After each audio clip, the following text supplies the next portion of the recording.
Chers spectateurs RP Média, bonjour. Bienvenue à l'émission de beauté produite par RP Média au bonheur des femmes africaines. Alors aujourd'hui, nous avons pour thème donc le cheveu de la femme africaine. À cette occasion, nous avons invité donc la coiffeuse expérimentée Aïra Desplanches. Bonjour Aïra. Bonjour Maria. Merci donc d'avoir répondu présente à notre invitation. Aujourd'hui, nous pouvons observer un véritable phénomène de la femme africaine et ses cheveux. Donc de plus en plus de femmes africaines ont pris conscience qu'elles ont de très beaux cheveux en mode crépus, naturel, donc on appelle les nappies, donc qui signifie naturel et happy. Donc aujourd'hui, ces femmes entretiennent de plus en plus leurs cheveux. C'est assez contraignant, mais bon, Aïra va nous donner un peu de détails là-dessus. Mais c'est vrai que c'est un phénomène qu'on observe de plus en plus qui nous vient des États-Unis. Donc aujourd'hui, de plus en plus de coiffeuses coiffent les cheveux naturels et ont des techniques qu'elles proposent.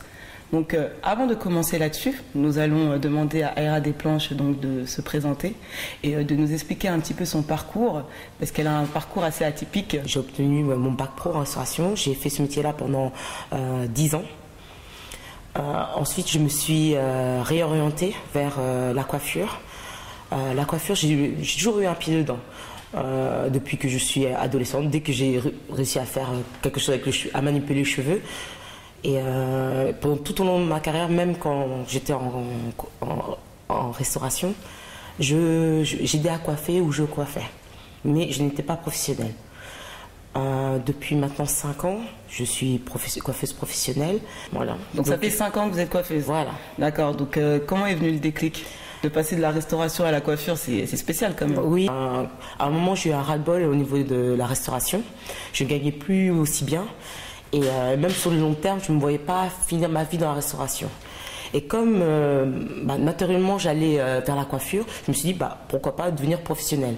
Après c'est allé très vite. Dès que j'ai commencé les démarches, au bout de 6 mois, j'ai pu faire ma formation. Qui a très bien. J'ai eu mon diplôme. Ensuite j'ai poursuivi avec mon BP. Et voilà, depuis je suis dans la coiffure et ça me plaît énormément. C'est une passion. Quand je vois comment vous êtes coiffée en plus, oui. J'imagine tout l'entretien que ça doit prendre. Vous aimez la coiffure? Oui, j'aime la coiffure. Mais par rapport justement aux cheveux naturels, j'ai pas le même parcours que justement celles qui sont nappies.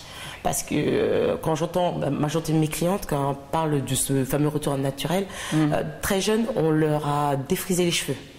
Donc elles connaissent vraiment leurs cheveux tels qu'ils défrisés. Donc c'est vrai que c'est totalement différent quand elle est naturelle. Donc elle me demande souvent, mais comment vous faites? Dans ma famille, on nous a toujours appris à coiffer notre cheveux naturel. Vous êtes malgache, c'est ça? Oui, d'accord.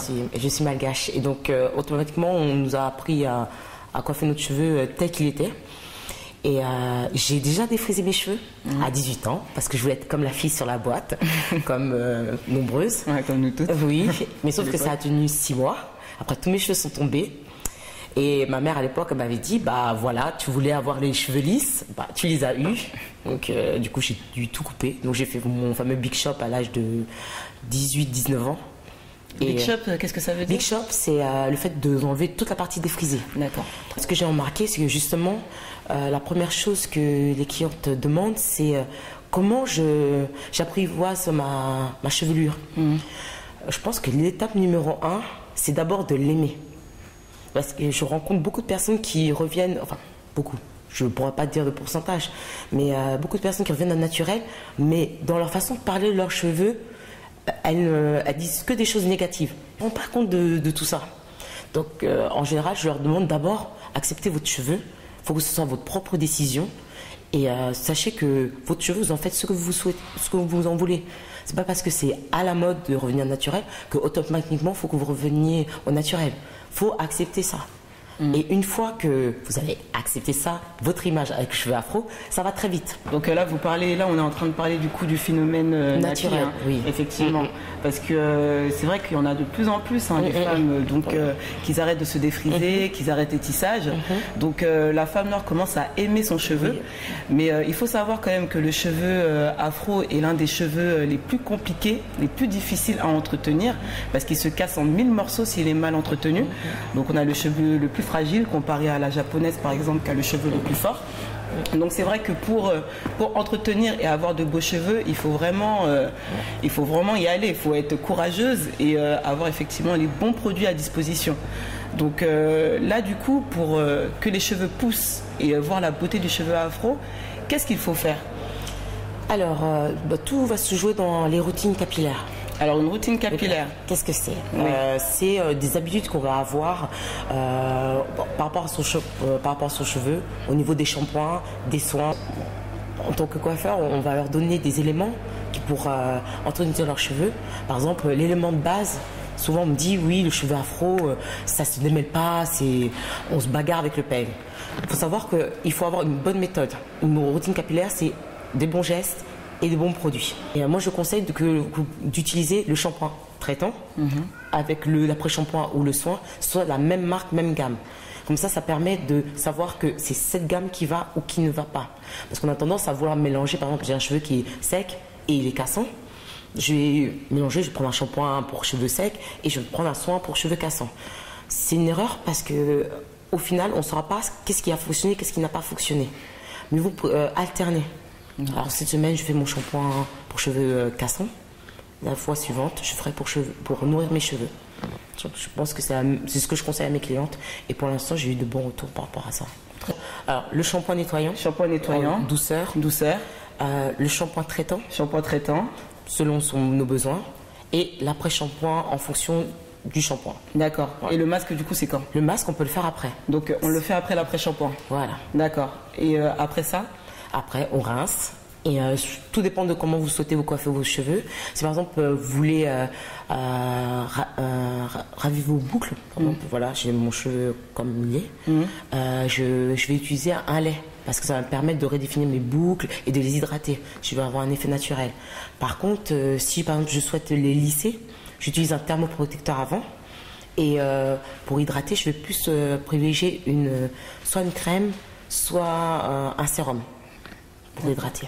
Mais tout dépend de qu'est-ce que je souhaite faire après. Ça demandera de chacune. Une petite question pour quand on se couche, parce que nous, les femmes africaines, c'est compliqué. Hein. Je sais que apparemment le coton casse les cheveux. Donc, qu'est-ce que vous pouvez conseiller à une femme africaine quand elle dort pour soit préserver sa coiffure ou soit éviter que son cheveu se casse? Alors, il faut savoir que le coton, c'est une matière qui absorbe. Le mieux, c'est de vraiment utiliser tout ce qui est foulard en satin. Foulard en satin. Satin, en soie. J'ai une cliente qui m'a dit, oui, mais le problème, c'est que je me bagarre avec mon foulard. Le matin, je le retrouve au pied de mon lit. C'est une cliente qui m'a donné cette astuce-là. Elle met carrément ça sur son oreiller. Ah, voilà. Un thé d'oreiller en satin, ouais, c'est plus... Ou soit l'achète, ou soit elle le fait elle-même. C'est selon le budget de chacune. Et c'était vraiment une bonne méthode pour éviter que le côté où on dort tout le temps, ça se casse. Souvent, ça arrive. Et aussi pour les femmes voilées, souvent le voile est en matière synthétique. Voilà. Intégrer le foulard en satin dans son voile. Comme ça permet vraiment de protéger le cheveu du frottement. D'accord, pour éviter qu'il se casse. Voilà. Ok, très bien. Alors, merci pour ces informations. Donc, normalement, quand on a une bonne routine capillaire, les cheveux poussent, ça veut dire que ça y est. Oui, surtout si les produits sont bien ciblés. S'ils sont bien ciblés, vous faites votre routine. Oui. Non, tout devrait rouler après. Il y a de plus en plus de marques donc, pour les cheveux afro et métissés. Donc, je vais vous en citer quelques-unes, Mizani, Keraker, Design Essentiel, ou bien des marques bio telles que Noir au Naturel, Chez Mosture, Les Secrets de Loli, et j'en passe. Il y a même des marques comme Garnier et Doc qui se mettent aux cheveux afro. Oui. Incroyable. Mais bon, on est contente parce que là, du coup, on a du choix. Du choix, oui. Alors, vous, en tant que coiffeuse expérimentée, est-ce que vous pouvez nous orienter sur les meilleures gammes? Parce que c'est vrai qu'elles coûtent assez cher, mais qu'est-ce que vous pourrez conseiller en priorité aux femmes africaines pour entretenir leurs cheveux? Donc, il y a deux types. Il y a la femme qui a les cheveux naturels, donc non défrisés, et la femme qui a le cheveu défrisé, comme moi, par exemple. Donc on va commencer par Non défrisé. Qu'est-ce que vous conseillerez comme produit? Comme marque. Comme marque de produit, effectivement. Par rapport aux marques phares que j'aime bien, c'est Caracaire. Caracaire pour les cheveux naturels. Pour les cheveux naturels. Oui. C'est une marque que j'utilise et que j'aime beaucoup. J'aime beaucoup. Je suis tombée amoureuse de cette marque-là en l'utilisant, tout simplement. Tout dépendra de son cheveu. Il faut qu'elle teste. Parce que peut-être Caracaire, ça me va. Peut-être quelqu'un d'autre, ça n'ira pas. Après, au niveau des marques, il y a aussi Mizani, que j'aime bien. Ils ont fait une gamme de texture qui est pas mal. J'ai eu de bons retours sur la gamme Chimosture. Qui est une marque bio qu'il faut rappeler, oui. Puisque Caracaire et Mizani, c'est des marques professionnelles. C'est des marques professionnelles. Alors que les femmes naturelles, généralement, elles souhaitent avoir des produits vraiment bio. Oui, en effet. Donc après, si elles veulent des produits bio, qu'est-ce qu'elles vont... Il y a marque Noir Naturel. Noir Naturel, c'est pas mal. Justement, elles vont retrouver dans le shampoing une crème de shampoing avec une texture assez lourde. Et ça leur plaît parce qu'elles sentent vraiment que le produit est naturel. Donc au niveau de la texture, c'est beaucoup moins moussant qu'un shampoing de chez Caracaire ou Mizani ou d'autres marques. Cheveux défrisés comme moi, qu'est-ce que vous conseillerez pour avoir un entretien au quotidien? Chez Mizani, ils ont la gamme Moisture Fusion pour cheveux secs et cassants, parce que ce qui peut arriver justement quand on a un cheveu qui est défrisé, elle est vraiment pas mal.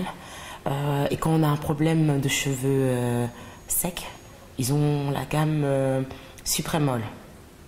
Au niveau de l'hydratation, elle est vraiment top. Là, je parle beaucoup de la marque Mizani. C'est juste à titre d'exemple, parce que chez Caracaire aussi, on peut trouver les mêmes produits pour cheveux affaiblis. Design essentiel, ils ont une gamme, c'est la gamme violette, parce qu'ils ont deux couleurs, couleur violet et vert. Le violet sera pour cheveux affaiblis, vert sera plus pour le cheveu naturel. Et ils ont le soin revitalisant de chez Design qui est vraiment pas mal. Et on n'a pas besoin de laisser poser longtemps. Donc pour celles qui sont pressées, c'est vraiment top.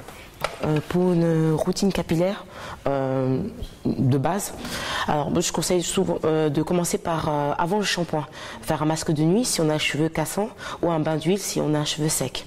Ça c'est ce qu'on va faire avant. Ensuite bien démêler son cheveu. Le shampoing, moi je conseille de faire un shampoing nettoyant pour bien nettoyer le cheveu et le cuir chevelu et surtout le débarrasser de toutes les matières grasses et polluantes. Ensuite, on fait le shampoing nourrissant et quand on utilise le shampoing nourrissant, je conseille de laisser poser 1 minute, comme ça a le temps d'agir. On a toujours tendance à rincer vite. Ensuite, on fait le soin. C'est mieux que ce soit la même marque. Quand j'ai des clients qui me disent oui, j'ai un cheveu sec et cassant, dans ce cas-là, alterner une gamme pour cheveux nourrissants pour nourrir et une gamme pour cheveux cassants. Après, je pose mon soin, je rince.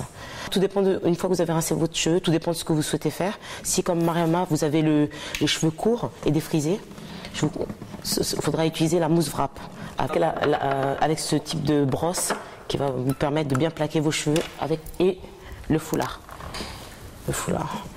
Après, si vous avez un cheveu, on va dire naturel ou autre, ou avec de la longueur, vous pouvez utiliser le spray démêlant. Ça va vous faciliter justement le démêlage. Et ensuite, vous avez au niveau des produits hydratants au quotidien, vous avez sous forme de lait et sous forme de crème ou spray. Vous avez ce type, tout dépendra de ce que vous souhaitez faire. Si vous ne voulez pas abîmer votre lissage, je vous conseillerais d'utiliser plutôt une crème. Après, si vous voulez raviver vos boucles naturelles, ce sera plus un spray. Tout à l'heure, on a parlé du lissage. Il faut toujours mettre un protecteur de chaleur juste avant de les lisser. Et pour finaliser son coiffage, c'est ce qu'on appelle les lisseurs de bordure, quand on veut plaquer. Très bien. En tout cas, merci de nous avoir éclairé sur la chevelure africaine. Donc, je vous remercie encore une fois d'avoir accepté de venir et de répondre à nos questions.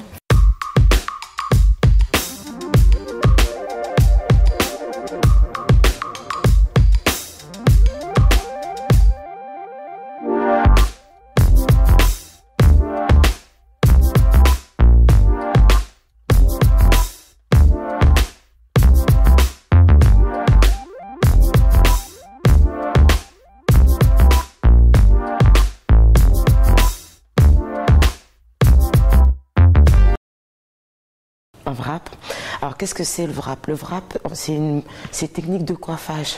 Ça va permettre, une fois qu'on a fait son défrisage, ses racines, de mettre une mousse sur l'ensemble du cheveu pour l'avoir bien plaqué. Au niveau de l'application, pas besoin de secouer, ça part directement en mousse. Là, je ne vais pas le faire parce qu'on l'a déjà fait, mais c'est pour vous montrer le geste. Donc, on fait une petite pulsion et après, on applique. Et quand on applique, moi, je conseille de faire avec le peigne pour bien répartir le produit. Voilà. De faire de la nuque et de remonter sur le haut du crâne. Comme ça, s'il y a du surplus de produit, au moins, on peut continuer à le répartir. Une fois qu'on a bien réparti ça au peigne, je conseille d'utiliser ce genre de brosse, ça va aider vraiment à plaquer le cheveu. Là, ça va finaliser le wrap. Et une fois que j'ai fini de faire ça, j'ai juste à mettre ce foulard. Alors, il y a différents modèles. Il y a ce modèle-ci ou même le modèle masculin. Bon, je conseille n'importe quel modèle, mais surtout celui masculin parce qu'il englobe bien la chevelure. Après, juste avant de dormir, je place comme ceci.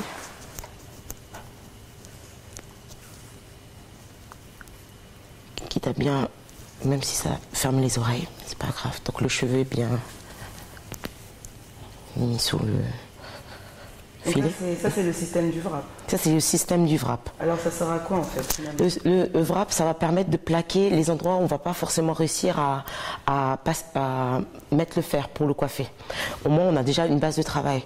Certaines personnes aiment quand c'est totalement plaqué. Mariam, elle a les cheveux avec une certaine longueur, mais il y a des personnes qui ont les cheveux beaucoup plus courts, donc c'est vraiment un coiffage très simple. Et moi je conseille de faire ça, pourquoi avant de dormir, comme ça prend pendant toute la nuit, ça permet de sécher. Et le matin, on a juste à défaire, comme là ce que j'ai fait au tout début, juste à défaire, le cheveu est déjà plaqué. Et là je vais coiffer selon le style que je souhaite. Soit je garde mon plaquage, ou soit je reprends au fer des mèches devant, ou là où il y a de la longueur. Alors petite précision, donc le wrap, ça marche sur les cheveux défrisés. Est-ce que ça marche sur les cheveux aussi nappis? Non, moi je conseille cette méthode-là uniquement sur cheveux défrisés, surtout quand on a les cheveux courts. Donc il y a plusieurs systèmes de fer. Oui. Donc là, pour un cheveu très court, on prend un mini-fer? Oui, on prend un mini-fer parce que ça permettra de bien placer là où j'ai de la longueur. Quand je vais placer, ça va permettre de bien placer mon mouvement. Et surtout, ça va éviter de se brûler parce qu'avec les gros appareils, quand on fait ça sur soi-même, on risque de se brûler les oreilles ou la peau. Attention mesdames, parce qu'on a toujours tendance à en mettre beaucoup. Donc ça, on en met un peu. Voilà, juste une pulsion suivant la chevelure, voire deux. Mais je conseille d'y aller par touche. Donc là, je chauffe bien dans mes mains. Quand vous répartissez vos produits, on a tendance à tout mettre devant. Et après, on se plaint que derrière, ça se casse ou le cheveu est très sec. Moi, ce que je conseille, c'est de faire d'abord les pointes, parce que c'est là que ça s'abîme en premier. Comme ceci. Je commence par la zone arrière, au milieu. Et là, je fais devant. Et ça, c'est amplement suffisant. Voilà, j'ai déjà une brillance due à la mousse que j'ai utilisée avant. Et là, j'ai mis mon sérum. Pas besoin d'en mettre plus. Une fois que j'ai fait ça, en fait, là, je vais vous montrer une façon de faire. Donc, c'est mieux de faire des séparations, comme ça, on s'y retrouve. Sur des cheveux courts, j'utilise des petites pinces. Ça, c'est des pinces qu'on appelle en coiffure des pinces de coupe. Et je trouve que c'est pas mal pour. Donc là, alors, il faut faire attention parce que souvent on s'aide du miroir et on a tendance à faire l'effet inverse. Donc, faites une mèche test sans allumer votre fer à lisser pour voir déjà si vous avez pris le mouvement. Moi, ce que je conseille, là, on va faire un cil simple. Donc, le plus facile. On ne va pas chercher à faire des boucles et des anglaises. Donc là, hop, j'applique et je prends mon temps. On a toujours tendance, quand on est pressé, à passer très vite sur la mèche. Donc du coup, on n'a pas une belle forme, on est obligé de repasser plusieurs fois et au final, on n'a pas un joli mouvement. Ça prend combien de temps en moyenne de faire ce type de coiffure? Coiffage, moi je vous conseille de le faire au tout début, un dimanche ou une journée où vous êtes tranquille. Après, c'est soit on fait tout devant, ou on commence derrière. Ou commencer derrière. Mais moi, je conseillerais de commencer par devant. Généralement, il est conseillé d'utiliser le fer combien de fois par semaine? Parce que ça casse les cheveux à cause de... Oui, parce que même si on a beau mettre les meilleurs protecteurs du monde, il faut... non, c'est une fois par semaine. Donc pour avoir un bon fini, parce que une bonne finition, puisque moi, effectivement, tous les jours, enfin, tous les jours je n'ai pas à le faire, mais généralement je me coiffe très souvent de cette manière. Et des fois j'ai un peu du mal à avoir de très belles ondulations vers la fin. Comment faut faire avec le fer? Alors c'est toute une question, tout est dans le poignet. Il faut s'entraîner. Que le cheveu court est très à la mode ces derniers temps et c'est classe entre guillemets.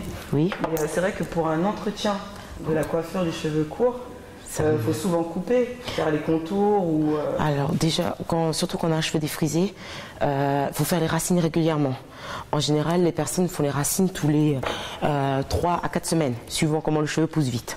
C'est là qu'en général que les femmes se rendent compte que leurs cheveux poussent. Donc il y a ça, faire les racines. Quand vous faites les racines, rafraîchir la coupe. J'ai même des clientes qui viennent au bout de 2 semaines pour juste rafraîchir la coupe parce qu'elles sentent qu'elles ont du mal à coiffer leurs cheveux. Donc ça demande beaucoup d'entretien et de visite au coiffeur. Oui, c'est un budget. Quand on décide de se défriser les cheveux, ça demande beaucoup d'entretien contrairement aux idées reçues. Parce que moi je me rappelle, mes tantes elles me disaient oh, je défrise et j'ai plus rien à faire. Ce qui est totalement faux. C'est là où justement il y a plus à faire. Et pour éviter qu'on se retrouve avec un cheveu qui est cassant, il est vraiment impératif de faire des soins, que ce soit à la maison comme au salon. Après, il faut vraiment se renseigner auprès des coiffeurs professionnels. Les femmes, quand elles passent aux cheveux courts, elles se disent le matin, c'est un gain de temps, je n'ai rien à faire. C'est clair que le matin, c'est rapide. Mais après, c'est plus au niveau de l'entretien que ça va demander de l'attention. C'est pour ça qu'en général, quand une cliente passe aux cheveux courts, je lui précise l'entretien qu'il va falloir faire. Et si elle est prête à faire cet entretien-là. Parce que quand on a les cheveux longs et qu'on a des racines naturelles qui viennent, on peut toujours tricher en lissant bien la racine, en attachant le cheveu. Alors que sur un cheveu court, on ne peut pas le faire. Quels conseils vous pouvez donner en plus Donc aux femmes adeptes des cheveux courts? Des cheveux courts, de faire leurs soins. De s'orienter vers un coiffeur qui va pouvoir bien les entretenir, ça c'est vraiment important, et surtout d'avoir les produits adaptés, et de faire ça, de tester, que ce soit au niveau des shampoings, des soins, même des nouvelles gammes. Si par exemple vous avez entendu parler d'une nouvelle gamme et que votre coiffeur a les produits, demandez-lui à savoir si ça peut correspondre à votre cheveu et le tester, parce qu'au final c'est là que vous ferez des économies. Les ateliers, ils ont pour but de permettre aux clientes de faire le tri de tout ce qu'elles voient sur Internet, les blogs, pour vraiment avoir un avis professionnel. Et on leur donne des astuces. On leur donne des astuces par rapport à leurs cheveux. Et chaque atelier a un thème. Donc elles peuvent s'inscrire en fonction du thème, si le thème correspond à leurs attentes. Et à la fin de chaque atelier, pour celles qui le souhaitent, on leur fait un diagnostic personnalisé. Aujourd'hui, on voit que la femme africaine prend de plus en plus conscience qu'elle a un beau cheveu. Donc, elle met de plus en plus de temps et d'argent pour s'embellir, améliorer la beauté de son cheveu. Donc, c'est vrai que c'est une dizaine des personnes comme Aïra qui fait ce type d'atelier. Donc, pour enseigner au maximum, donner les bonnes techniques et notamment diriger sur je tiens à vous remercier parce que j'ai déjà assisté à un de vos ateliers et c'est plutôt précis, détaillé. Et franchement, je vous encourage en espérant qu'il y en aura de plus en plus. On va faire en sorte un peu refroidir. Ça, c'est une technique que j'ai, c'est qu'on laisse toujours refroidir un peu. Parce que si le cheveu est trop chaud, après, quand on passe le peigne, le cheveu il est mou. Alors, on attend un peu. On attend un peu. Là, je vais commencer là où j'ai commencé. C'est-à-dire là. Voilà, comme ça. Du coup, même si c'est pas parfait, c'est votre pointe, si la pointe est bien définie, voilà, ça se place tout seul. Et ce genre de peigne, on peut trouver facilement. Donc ça, je peux le refaire moi-même, toute seule, devant mon miroir? Oui, ça, on peut le refaire. Mais comme je dis, il faut toujours commencer avec un fer non allumé. D'accord. Pour avoir le coup de main. Et ça prend combien de temps en général? Alors les clients m'ont dit en général elles mettent peut-être une demi-heure. Une demi-heure? Une demi-heure au début, ce qui est normal quand on ne sait pas. Mais en général, elles ne font pas tout ce que je viens de faire. Elles vont faire que le dessus. Si elles n'ont pas le mini-fer, elles vont prendre leur grand fer et juste s'occuper des mèches qui sont dessus. Comme là, le wrap a tout plaqué, elles ont juste à travailler. Là, c'est tout. Et Et tandis que ce mèche là, ça prend 10-15 minutes. Moi, je vous laisse observer la coiffure. Donc merci beaucoup Aïra pour cette démonstration. Il n'y a pas de quoi. Merci à tous et à très bientôt.